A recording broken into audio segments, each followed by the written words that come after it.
I would like to first begin by acknowledging that all of our viewers today are joining us from many different places, and that we acknowledge the traditional owners and caretakers of these lands.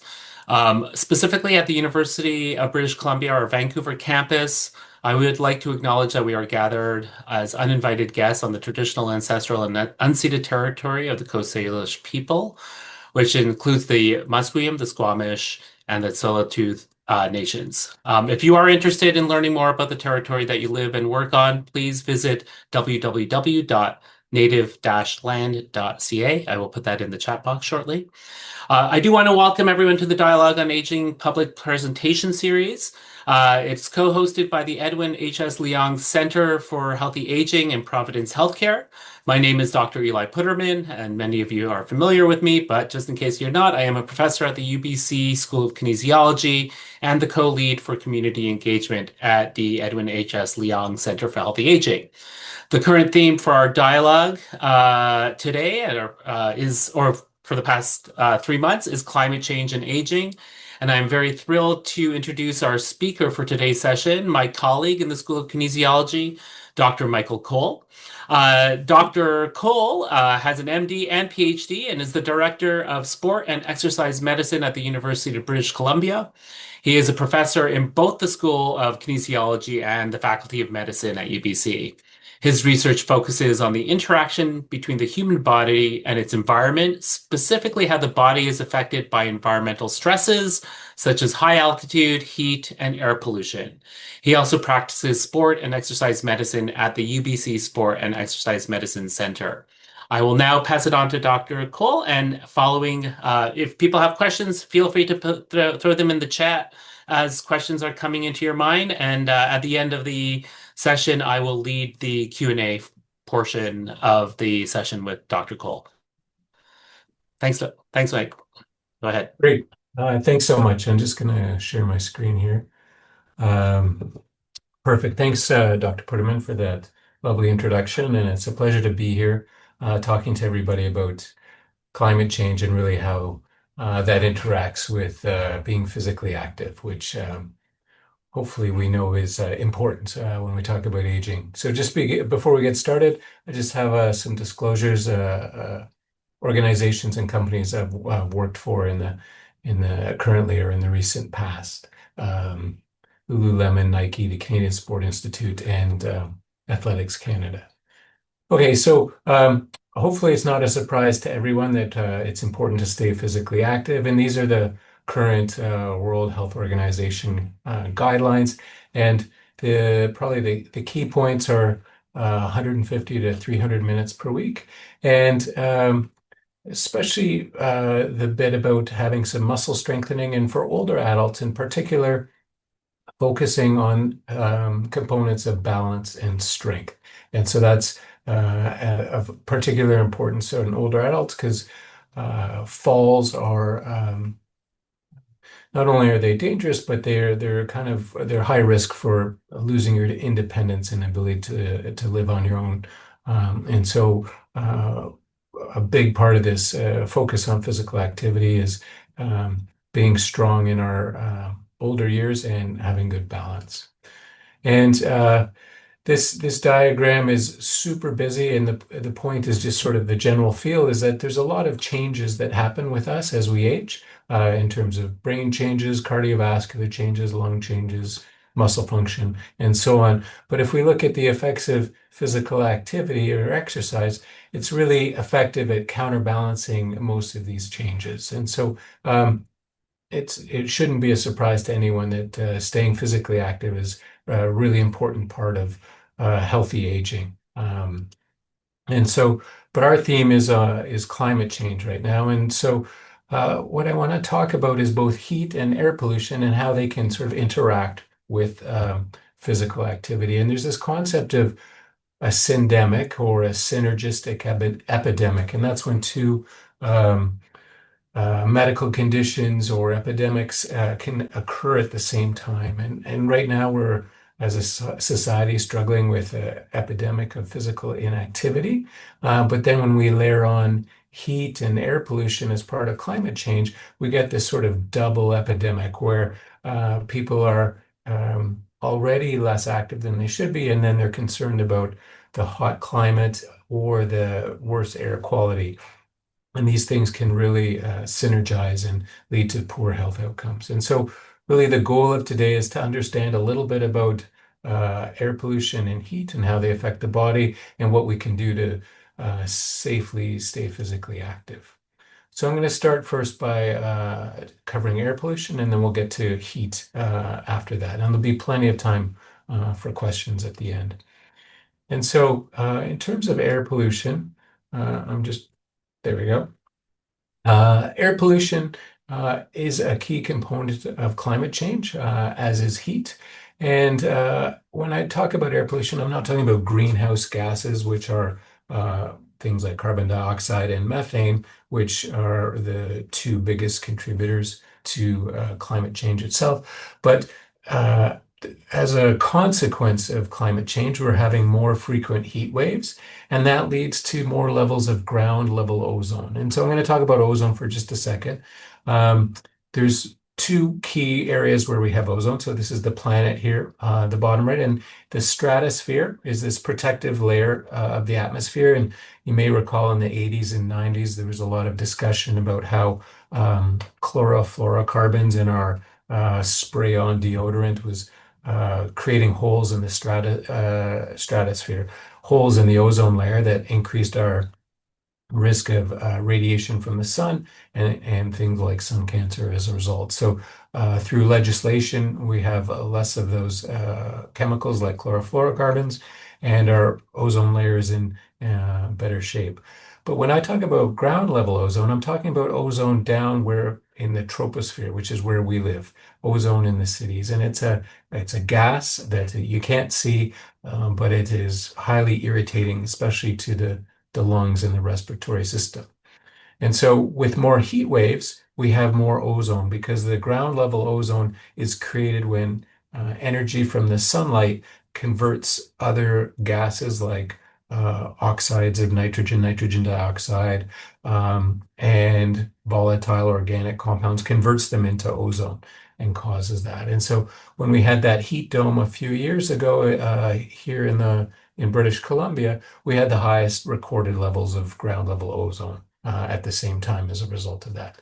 And then the other thing you're probably noticing is more wildfires, a longer wildfire season, more severe wildfire season. And when we're having those wildfire events, we just had one in the Lower Mainland in September. We have high levels of particles or particulate matter in the air. And if you think of soot from the fires, that's a key component to that particulate matter. And so those are two big causes of increased air pollution as a result of climate change, at least in this part of the world. And so as a result of that, we're going to expect more problems with air pollution of those types as well. Combined with that, with the increased temperature, we're often spending more time indoors, and depending on how our electricity is generated, that can lead to more air pollution as well. We're fortunate in British Columbia that our electricity is generated through hydroelectric, so it's not a contributor, but in other areas it will be. Okay, and so broadly, air pollution has many health effects, and these are the long-term health effects of air pollution. And actually, air pollution is the biggest environmental cause of mortality, and it is also a large cause of cardiovascular and respiratory problems as well. And so ischemic heart disease, or that's what causes heart attacks and angina, or stroke, where you get either a bleeding or a clot in your brain, are increased as a result of exposure to air pollution over time. Similarly, there's effects on the lungs. So a common condition is chronic obstructive pulmonary disease. You may hear that referred to as emphysema or chronic bronchitis as well. And infections in the lung, like pneumonia, those are increased in terms of their risk when you're exposed to air pollution. And then lung cancer. So when I went through medical school, we were taught you have to smoke to get lung cancer, and that's no longer the case. So air pollution is a significant cause of lung cancer. And then two other ones that are quite important, especially when we're talking about um, the aging process is type 2 diabetes. And so that's the adult onset of diabetes. And that increases in terms of its incidence as a response to especially that particulate matter air pollution. And then in terms of cognition as well, air pollution and especially particles, both in the long term, but maybe even possibly in the short term, impair our cognition. So our ability to think and make decisions and memory, and that can lead to dementia. So these are important considerations and harmful ones. So I was talking earlier about how exercise is important in terms of healthy aging. The one thing about exercise is sometimes there's a concern because when we exercise, we breathe in air pollution. And when we exercise, the amount that we breathe, the ventilation goes up. Also, when we're exercising really hard, often we breathe more through our mouth and less through our nose. And our nose is a natural humidifier and filter for the air and for the air pollution. And so there's a potential for more of that air pollution to get deeper into the system. And that can lead to more of the pollution getting deposited into the lungs. And then there's this thing called diffusing capacity, or the ability of gases to get from the lungs into the bloodstream. And when we exercise, that increases. So there are a lot of mechanisms why exercise could actually increase our inhaled dose of air pollution. And what does that mean? Well, it means there's a lot of confusion. And so these are some headlines, somewhat recent headlines. This one's from the Globe and Mail: dirty air affecting your health, pedal harder. And so that's quite confusing because right next to it, we've got exercising in air pollution does more harm than good. And then over here, it says, don't let pollution stop you from exercising. And so uh, there's a lot of confusing messages around that. And so hopefully we'll get through some of that confusion today. Um, and so I always like to think of air pollution as a recipe in that it's not one homogeneous stimulus. Air pollution isn't the same. It's actually different at different locations, different times of day, different seasons. And to make air pollution, you usually take some gases like ozone and carbon monoxide and then nitrogen dioxide, and you mix them with particles. And these particles can be solids or liquids, things like dust. I already talked about soot, but pollen or heavy metals, that can be in there as well, depending on the source. And so whenever we're considering the health consequences of air pollution, we have to consider about the specific recipe of air pollution that we're dealing with on the day. And so here in British Columbia, our two main recipes are heavy particle air pollution. So when we're having a wildfire event, like we see on the left here, it's primarily, but not exclusively, but primarily uh, very heavy levels of particles in the air. And that's why the sky changes color, because the particles are in the way and our visibility is poor. And I already mentioned the ozone, and this is from that heat dome, and we had record-setting levels. I think Maple Ridge was the highest in terms of ozone levels. And that's because, again, the sun converts other gas pollutants into ozone. And then that has a profound effects, especially on the lungs. And so first I'm going to talk about chronic or the long-term effects of air pollution in people who exercise. So in people who are exercising for long periods of time, years.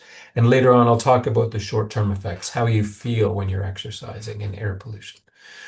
And so you don't clearly don't need to read these studies, but they're just good examples of the research that looks at the long-term effects. And how these studies work is they typically have tens of thousands of research participants in them, and they follow them for often decades. And so this study here followed people for 15 years, and they looked at what postal code they lived in to get a sense of the oxides of nitrogen pollution that they were exposed to, and then they asked them how active they were, and then they followed them for a minimum 15 years, some people more like 25 years, and they looked at things like mortality and heart disease and lung disease. And what they found was the pollution was bad in terms of heart disease and disease and pollution, but the people who exercised still had the positive health benefits of exercise. And then this study was done in Taiwan. Again, this was focused more on diabetes, but it found the same story. Diabetes risk is increased with long-term exposure to air pollution, but the benefits of exercise persist. And this one was done in Hong Kong, again, looking at cardiovascular and lung disease. And then this study looking in dementia found that, especially in the low and moderate levels of air pollution, and in the lower mainland of BC, we're definitely even downtown Vancouver will be in the low category. The benefits of physical activity on preventing dementia were were maintained. It's only at the very high levels where the physical activity seemed to its benefits became not significant.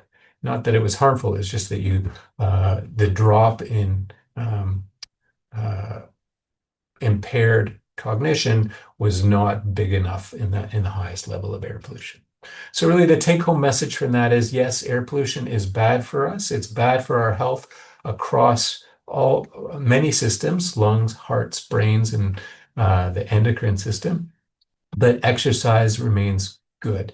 And so our general strategy is we want to avoid or reduce exposure to air pollution as much as possible, but not so much that we stop exercising. And so a lot of what we'll talk about later is strategies you can use to make that safer. Now, I'm going to talk very quickly about the short-term effects. So how you feel when you're exercising in the air pollution in the moment. So previously we were talking about what happens over decades of being active and being exposed to air pollution. Now this is when you're exposed to a high level and you're active. And a lot of this work comes from studies where we either expose people to air pollution in real time or we have them exercising in downtown Vancouver in rush hour. And so remember how we were talking about the recipe? The recipe of ozone is gives us a very clear picture of the short-term health effects. And this figure here is basically it shows the number of studies that show a harmful effect of ozone while we exercise, or unclear effect, or a beneficial effect. And if you just look at this, the vast majority of the studies looking at ozone and exercise show a harmful effect. And what that means is that when we're exercising in ozone in the moment, our lung function is not as good. And so we feel chest tightness, we're going to cough more, we have something called dyspnea or shortness of breath, and we have more inflammation. And in terms of our exercise performance or ability to exercise, it's actually worse. Now, when we look at particle heavy air pollution, and this is the same when we look at particles from traffic versus particles from diesel exhaust. We don't have very much information from the wood smoke yet, but we're working on that.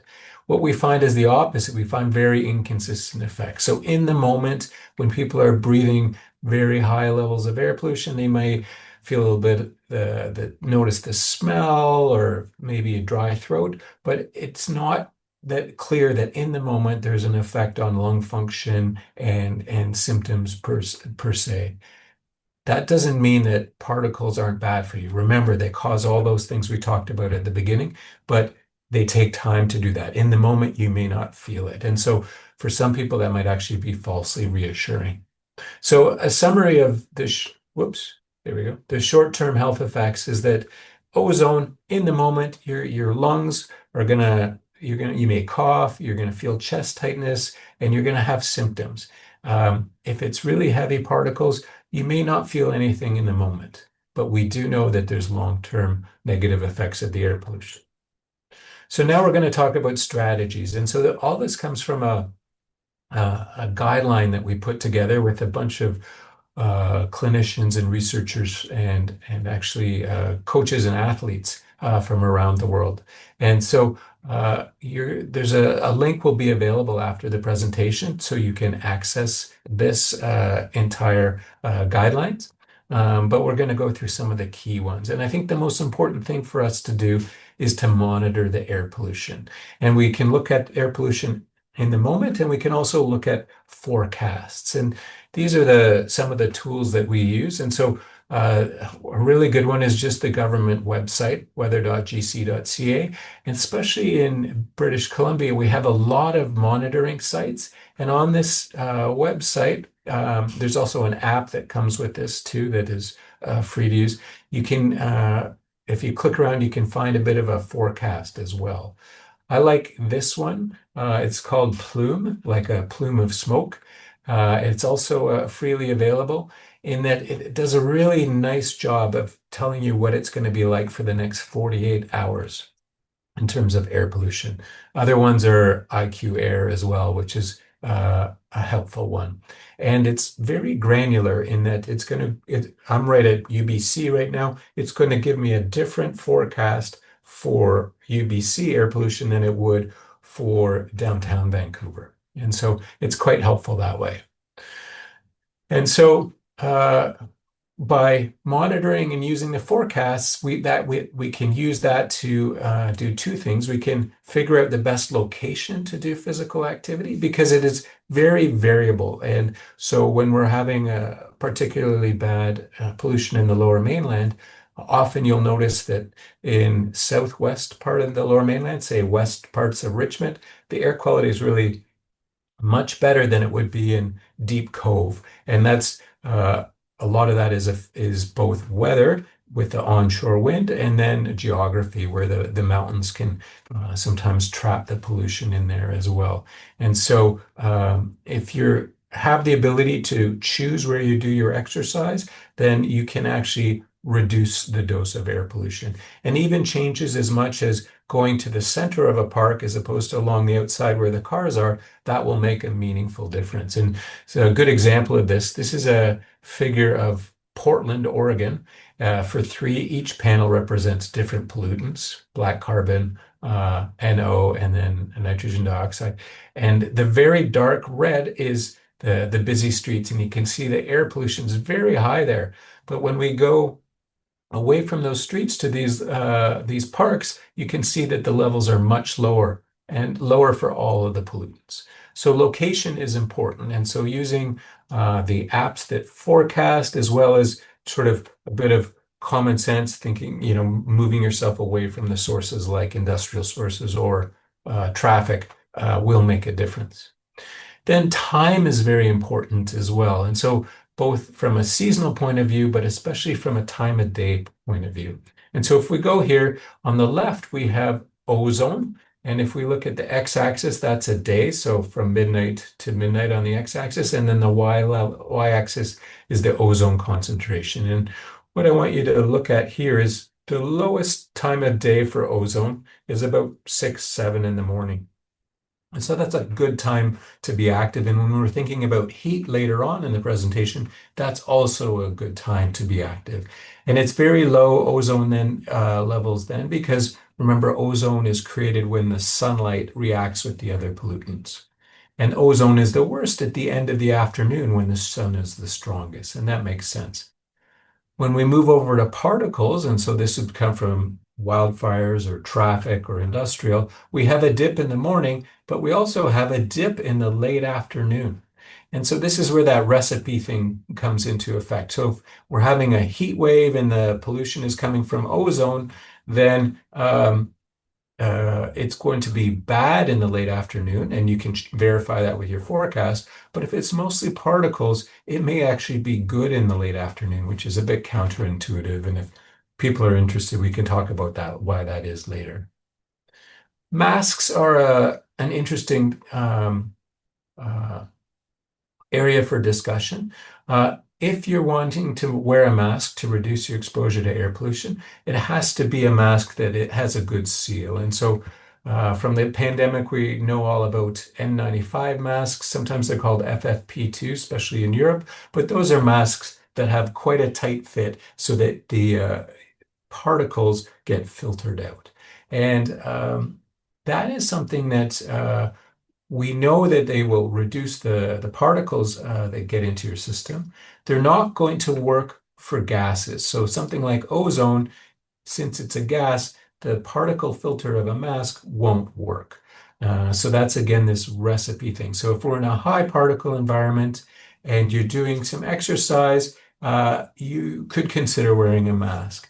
Generally, they're only tolerated for low intensity exercise, like walking. They haven't been studied in air pollution at higher intensities of exercise, generally because people feel that they're working harder, they're more short of breath, they feel more fatigued, and they feel hotter when they do that. So masks are generally good before and after exercise, and maybe for low intensity exercise.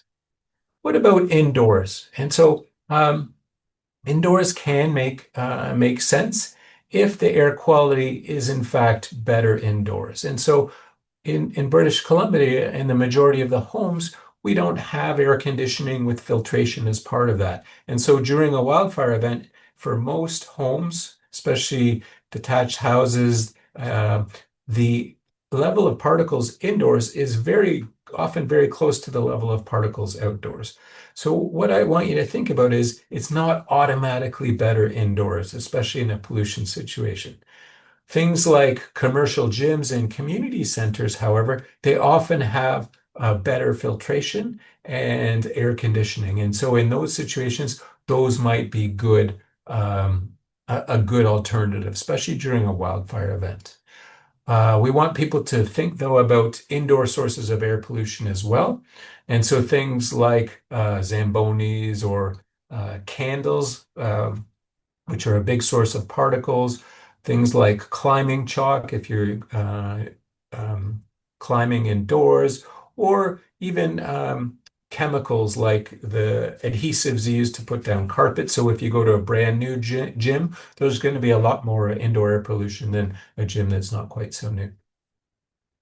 What about my inhaler? And so when people are taking medication, especially for things like asthma or that chronic obstructive pulmonary disease I was talking about, um, sometimes they're prescribed a medication like Ventolin, something that opens up their airways. And one of the concerns might be that if you open up your airways, you're going to get more pollution into them. And so we've studied this actually in a couple of studies. The one on the right, it was looking at diesel exhaust, and the one on the left was looking at ozone. And we got people to exercise in uh, quite high levels of air pollution, and we didn't find any harmful effects of using their medication. So our recommendation for that is if you are on any medications for any lung conditions, just keep taking them as prescribed. Supplements is another area of interest, and there's a in terms of exercise, the evidence for supplements is really good around ozone. So again, those hot, sunny days where there's a high level of ozone. And the studies that look at people exercising, they show that both the antioxidant supplements like vitamin E and vitamin C, they will do a couple of things. They'll improve people's performance when they exercise, but also they'll improve health outcomes in terms of their lung function. And so for a high ozone air pollution, supplementation with some vitamin E and vitamin C may be beneficial. There's also some early evidence that maybe beta carotene could be helpful as well. But that's only been shown so far with ozone. Okay, so in summary, we want people to be staying active even in the setting of climate change. We want you to reduce your pollution exposure as much as possible. And so using those forecasts and monitoring the levels is really helpful so that you can separate yourself from pollution in both time and space. And I mentioned this link will be shared later to these guidelines, but there's a QR code if you're fast with your phone, but the link will be shared. Okay, now we're going to switch to heat, which is also going to be a component of climate change. And this figure just shows um, increasing temperatures. Uh, the lines here show the hours of risk, so really high risk temperatures. And you can see over time, we're getting more and more exposed to high risk temperatures. This graph is for Europe, but it's the same situation here. So what happens when we exercise in the heat? Our body does many things to reduce the effect of heat and also to increase our ability to cool ourselves. So the first thing that we do is we send the blood to the periphery, to the skin. And so you often see people, their skin looks flushed when they're exercising in the heat. And that's because there's a lot of blood flow to the skin, and that red blood becomes apparent in that flushing. And we have that blood flow in this to the skin because we want the hot blood in the core of the body to go out to the skin and then get cooled. And so that's one thing that we do. And then the second thing that we do related to that is we're going to sweat more as well. And so we're trying to use our skin both by sweating, and then the liquid that we sweat evaporates, and that takes heat to evaporate, so that cools us. But also we want the hot blood to come to that skin, and then the environment, which is maybe a little bit cooler than the center of our body, that will cool it as well. And so what happens is, because we're losing fluid through sweating, and we're sending a lot of our blood away from the organs at the center of the body out to the core, is that we actually have relatively less blood in the core of the body. And so if there's less blood there, then the heart is often not pumping as effectively as it would be in cooler temperatures. And so as a result of that, if you do monitor your heart rate, you're going to notice that your heart rate is going to be higher during exercise in the heat and gradually go up over the exercise in the heat as a result of that. The other thing that can happen is the organs in your gut, like the stomach and the kidneys and the liver, they'll get less blood flow when we're exercising in the heat. And sometimes we notice that when we get symptoms. And so when people are exercising and it's hot, sometimes they may feel nauseous, or they may not be able to eat very much, or if they feel really full or bloated, um, or sometimes in people who have uh, kidney problems, decreased kidney function, that might actually get worse when we're exercising in the heat. And so those are things to be cautious with. And that's one reason that we're going to talk later about hydration and drinking and how important that is. Now, older adults are more at risk of problems when they're exercising in the heat. Sorry, I just see a typo there.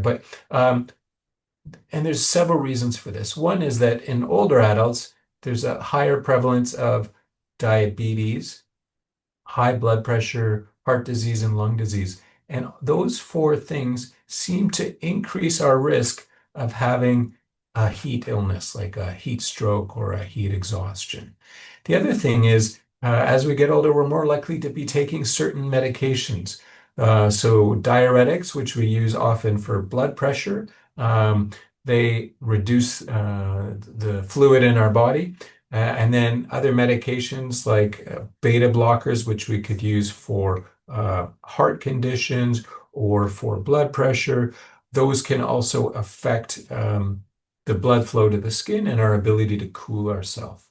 And so as a result of those first two things, we're less able to cool ourselves.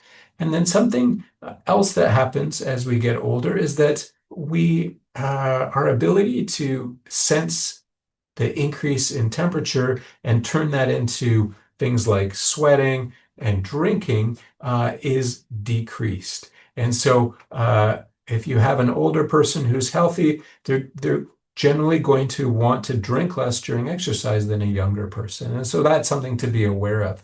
And that could put people at risk for getting dehydrated.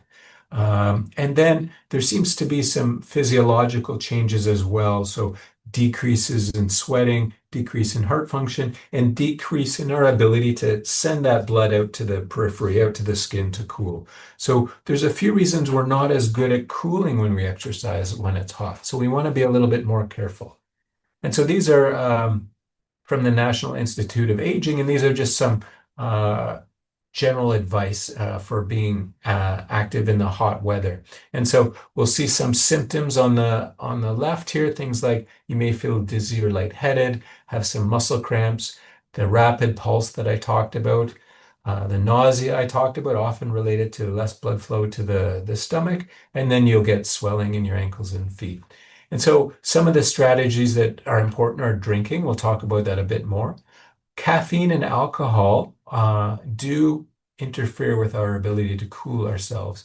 And so you may want to limit those on particularly hot days. Um, Light, loose-fitting clothing to allow that cooling to occur at the skin. And then if you have access to cooler indoor environments, then exercising indoors, like with the air pollution, may make sense. So there's two big heat-related illnesses that we'll talk about today. One is heat exhaustion, and probably all of you have had this. This is the milder one.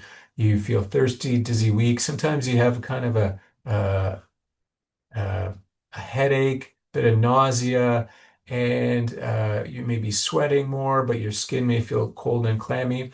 And this is really common. And how we manage it is we get out of the heat, we rest, we drink, we take some time, and we recover from that.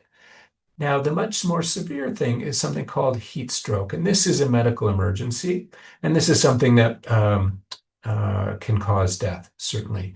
And what makes it particularly important is that we often see that people start to get confused and acting strangely. So their level of consciousness seems to change as part of that. And so typically this happens because the temperature in the body, which is normally somewhere around 37 or maybe a little bit below, gets above 40 degrees Celsius. And then our system doesn't respond well to that, and we start to have neurological problems. So if you're exercising with someone or around somebody in the heat, and you start to see that they're slurring their words or being confused or their balance isn't very good, that's a medical emergency, and that's something you'd call 911 for. I just thought this picture might be interesting. This is the finish line of the marathon at the Olympics, and we deal with heat stroke and heat exhaustion there a lot. And just we have baths that'll be filled with ice that we would put people in immediately. We'd be measuring their temperature rectally and getting very quickly trying to get their temperature down. But we'd also put in an intravenous line, and if appropriate, we'd send them to the hospital right away.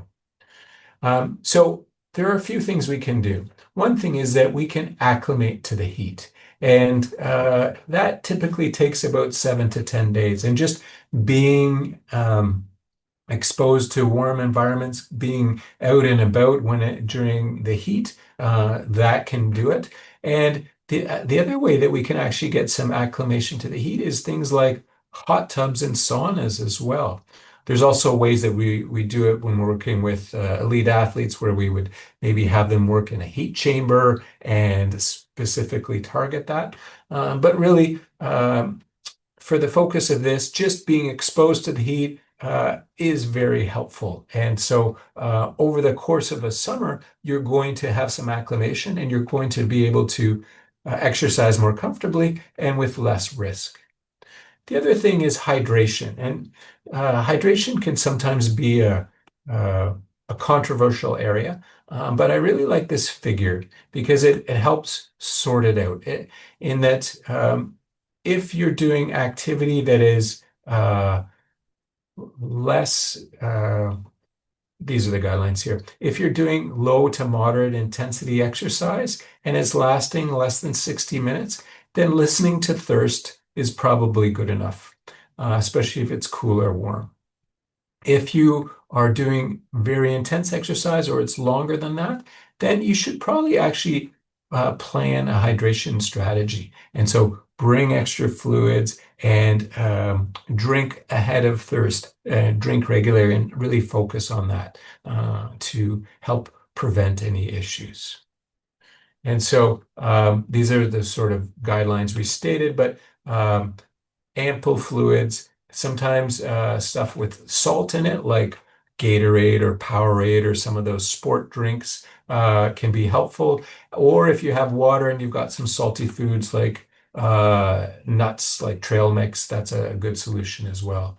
And when you're going for those longer durations, something like 250 to 500 cc's, or I guess in ounces, that's 8 to 16 ounces every hour. And maybe and especially if you drink it every 15 to 20 minutes, that makes sense. If it's really low intensity, then drinking to thirst makes sense. And if you want after you exercise and you weigh yourself before and after, every 2 pounds or every kilogram that you lose corresponds to about a liter of fluid that you've lost. And then the last thing about the heat to be think about is being sun smart. And skin cancer can be lethal. And people who even have a sunburn are actually going to be more at risk for heat illnesses. And so this is back to that ozone layer thing. In Australia, they became very aggressive about skin cancer because the hole in the ozone layer affected them very strongly. And so they used this slip, slop, slap, which they expanded to slip, slop, slap, seek, slide. But slip is put on some light clothing that covers your skin and protects you from the ultraviolet radiation. Slop on at least 30 SPF sunblock, slap on a hat, seek some shade or cover, and then slide on some sunglasses. And that's to protect you from cataracts. So always we want people to be sun smart. And so to summarize the heat side of things, again, we want everyone to stay active.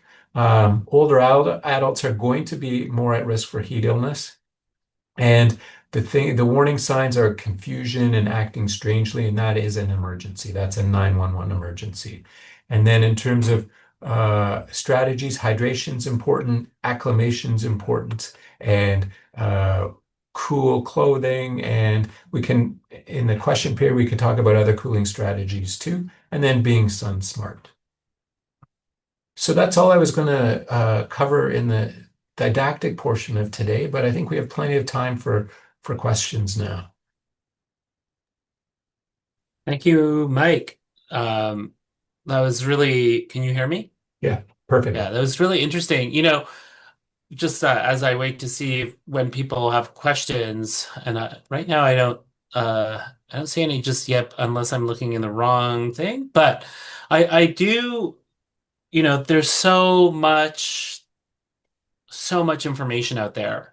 And I think about my research area, like every week there's a new study that's being reported somewhere online that sends a different message to the community of people. Like, how do you want people to kind of approach all those studies that are always appearing that talk about climate change, talk about physical activity, do it, don't do it, this is bad for you, this is okay. Like, how do you want people to approach like the new information that's going to come to them?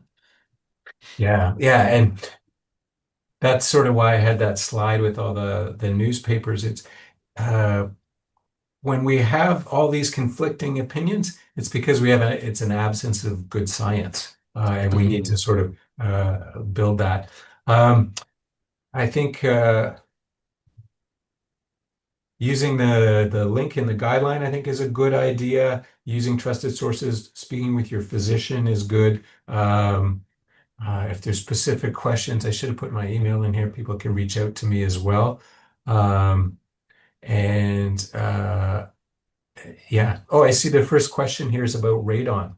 Yeah. And it's interesting. So I remember how I said the number one cause of environmental cause of mortality is air pollution. It's now worse than radon gas. And so radon is a odorless gas that is, I'm not a geologist, but it seeps out of the earth, and often, depending on where you live, you will get high levels in your basement, typically. And so you can send away, I think, from Metro Vancouver for a kit to measure it, and it is something that increases your risk of lung cancer. And so that's not something that's related to climate change, but it would be sort of a harmful indoor gas that some people may have. And you just need to check it once in your current residence. And it's not going to change once you've checked it. And so that's something that when we moved into our current place, we checked the radon, and fortunately it was low. So, are you writing a book called Slip Slap? No, No, you no, should. I'm allergic to writing books. But Okay. that's been a very successful campaign in Australia Yeah, that has the yeah. highest levels of things like melanoma. Um, yeah, so Trish just put in that the libraries lend out radon detectors as well, and so that's a good solution. I can talk a little bit more until there's questions about what we do during exercise to keep people cool when we're working with um, teams. So hang on, let's see if I can. No, that's not what I wanted. Uh, sorry, there we go. So these are the strategies that we will use with teams, and some of these are going to be appropriate for people who want to exercise in hot environments. So cold water immersion. We will, before a race, have athletes in ice water. I don't recommend this. It's it's not pleasant, and you need to have sort of staff there measuring your temperature and all that. But what we want to do is get their core temperature down low so that when they start their competition, as the competition progresses, the temperature ekes up slowly. And then sometimes we'll cool them after.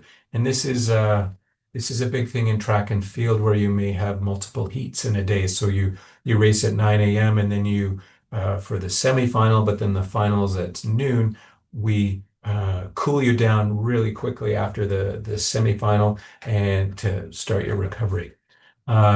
We use a lot of ice vests as well, pre and post workout. Again, that's probably not that useful. Things like fans are important.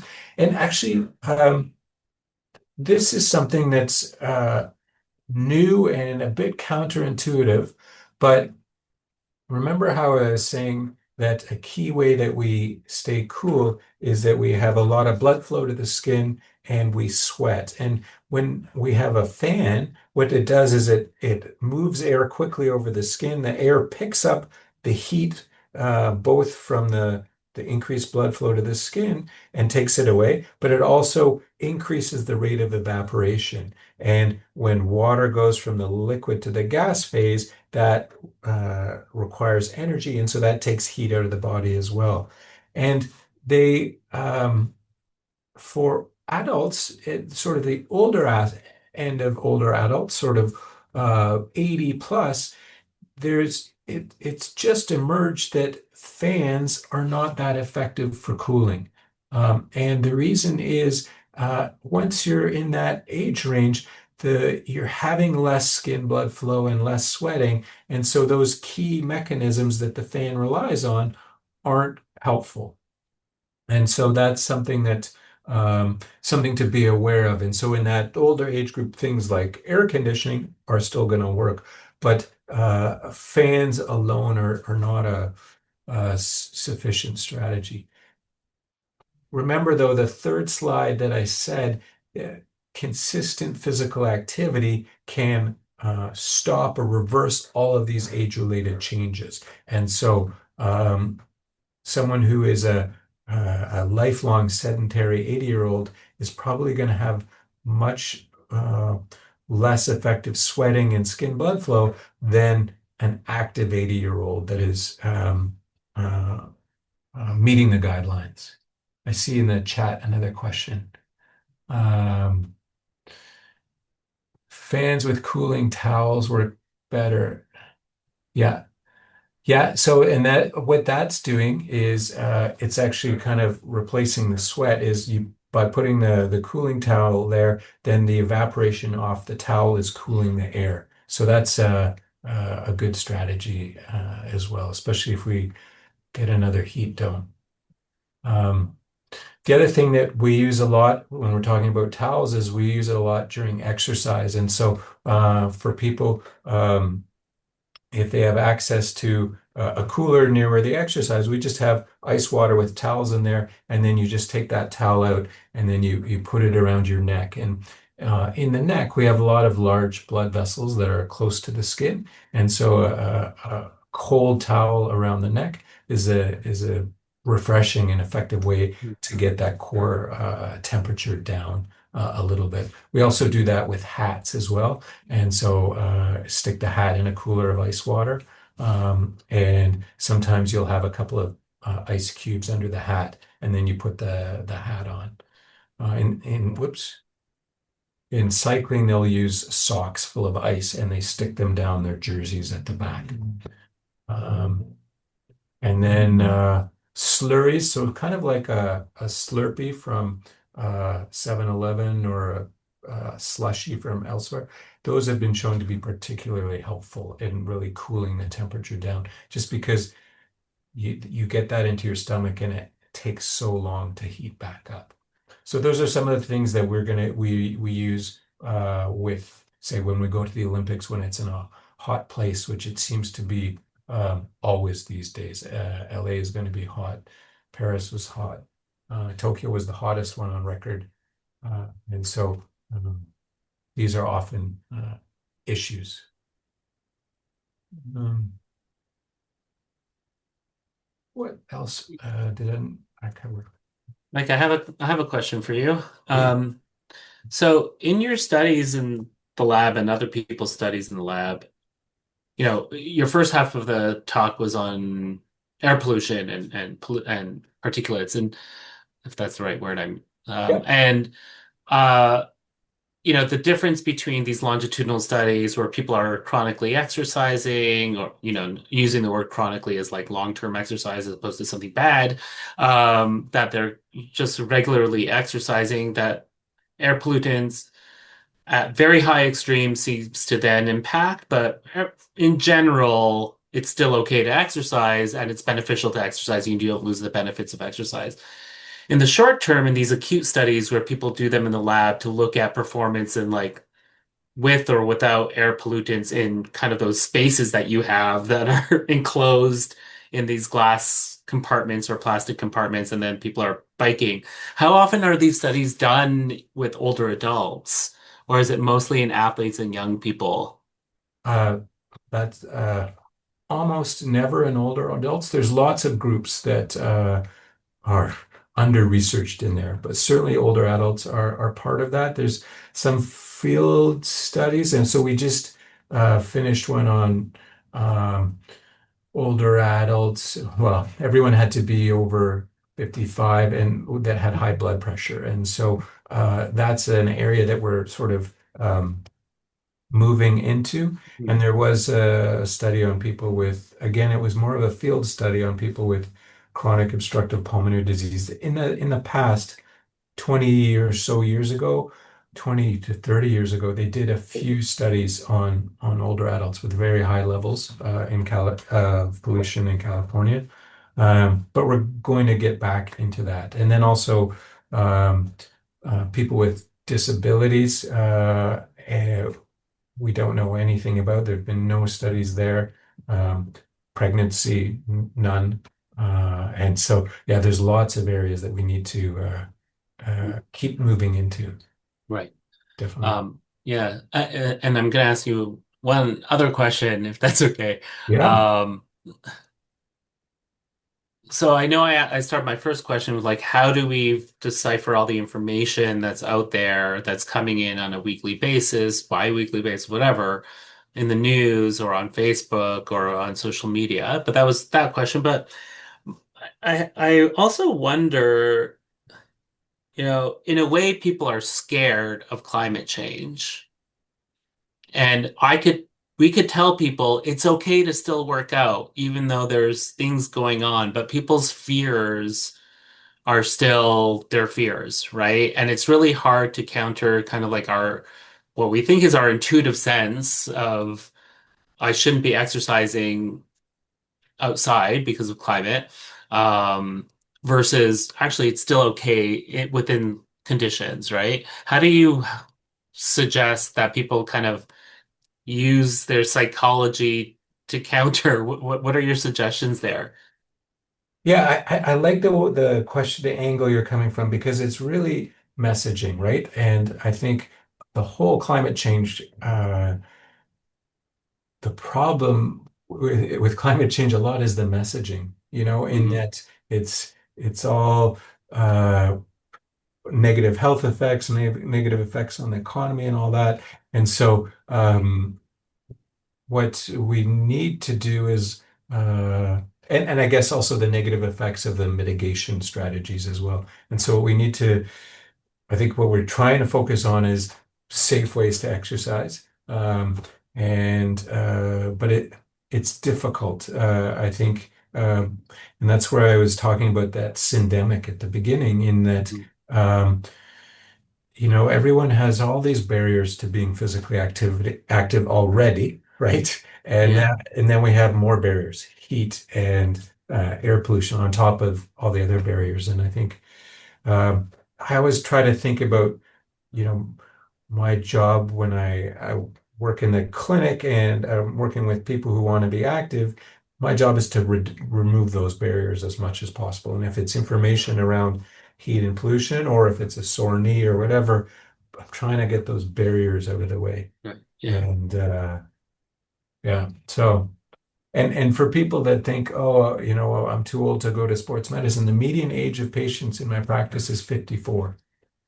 So I have lots of people well into their 80s who are active. I just saw a 75-year-old runner on uh, Monday, and so yeah.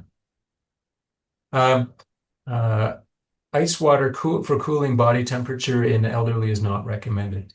Yeah, and so the when I was showing those baths with the ice water in there, that was for athletes. There's a concern that with any of those situations, it's just too um, sudden. And when you're doing the ice water cooling, that's in an emergency. So the only reason, well, or in those elite athletes, I guess, to be fair. But typically that's the first step when someone has a heat stroke. Um, but you're right to be cautious in the elderly. Any sudden temperature changes, you worry about uh, additional stress on the heart. But things like using cool liquids or towels that have been cooled in ice, that should just be fine. Great. Thank you, Mike. Thank you, Dr. Cole. Sorry, I Yeah, keep calling you Mike because you're like my all neighbor here in good. my building and my office, and yeah. Um, All good. so thank you, Dr. Cole, for the presentation. Really, very informative and very like practical. So, and really appreciate that component of this presentation as how practical it was and with really solid advice on how to engage. I've downloaded the Plume app, so thank you for that. Especially in the summer times, I do live out in the forest, so it's very helpful to like kind of have some information. There are a few people saying great presentation, so thank you. So before we leave, I just want to let everyone know that this is the end of our climate change and aging session. Our next series will be sensory systems and aging. Our first talk will be Grace Shing from Network Hearing Health. We'll discuss changes in hearing and aging. That will be on January 21st. As usual, we will send out invitations and we will send out information on the talk. Um, and I thank you all again for attending. If you are American living in Canada, happy Thanksgiving to you. If you are just Canadian, happy Thursday. Thank you all for attending. We will see you in January and have a great holiday period. Dr. Cole, once again, thank you so much. Thank you, everyone. Thanks for Awesome. attending. Thank you, Dr. Thank you. Puderman. Bye. Okay, bye. Bye-bye.